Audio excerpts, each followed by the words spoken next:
So this is the view from the top of Mount Fuji during sunrise. I climbed this mountain 3 times to see this. And here are all the facts so that you can too. It's easier than you think, and it is a life-shaking, wonderful, beautiful experience. Here's me, cold and tired, but very happy. So first, it's an 8-hour hike and only open to climb in the summertime, from early July to early September. Otherwise, it's covered in ice and snow. You can still climb it in the cold season and even snowboard your way all the way down, but that is only recommended for experts, and that is a topic for another day. And I used to live here in this town, Suru, by the way. It was great. And here's Mount Fuji, which is why I climbed it so much. Anyway, today I'm going to teach you the easiest way to climb, and I recommend going in August or July when it's the warmest. We'll start by taking the FUJI Subaru bus up to the 5th station, which is already halfway up the volcano. There are 10 stations altogether, but the 5th one is the highest you can take a bus up to. However, we may end up sleeping at the 7th or 8th stations later on. The view from here is already stunning, looking over the clouds. And real quickly, before our hike begins, I'll talk about health and safety. It will be freezing at the top, so even in the hot Japanese humid summer, you're going to want to dress warm and pack layers that you can put on as you ascend.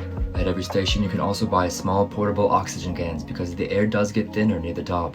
I was fine without these, but it's always up to us to know our bodies and our limits. I did buy some just in case. Now, there are several trails, including ones that start all the way from the haunted forest at the base of the mountain, but I recommend starting with the most popular, the Yoshida Trail. It's not too technically challenging and still has diverse scenery from ethereal forest to stark volcanic slopes. Here's me on my first climb. It takes about 5 to 8 hours to get to the top, so I recommend leaving around 4 p.m. from the 5th station if you want to sleep on the mountain, and around 7 p.m. if you want to climb through the night. But climbing through the night can be really rough for people who are more susceptible to high altitudes, so look out. I have done both and they were both fine, but if you're not sure that you're going to want to climb through the night, I recommend booking a place to sleep at the 7th or the 8th station. Anyway, here are the stations where you would sleep. They are really charming and like an otherworldly experience, but they are kind of tight and cramped too. And I remember even from here, I was looking down over the clouds in the mountains and there was a thunderstorm, and it was such an unreal experience. You can have a dinner here while looking at the view, and this is kind of what the sleeping area looks like. I recommend trying to arrive at around 7 here. They sell food, they even have vending machines, which blew me away.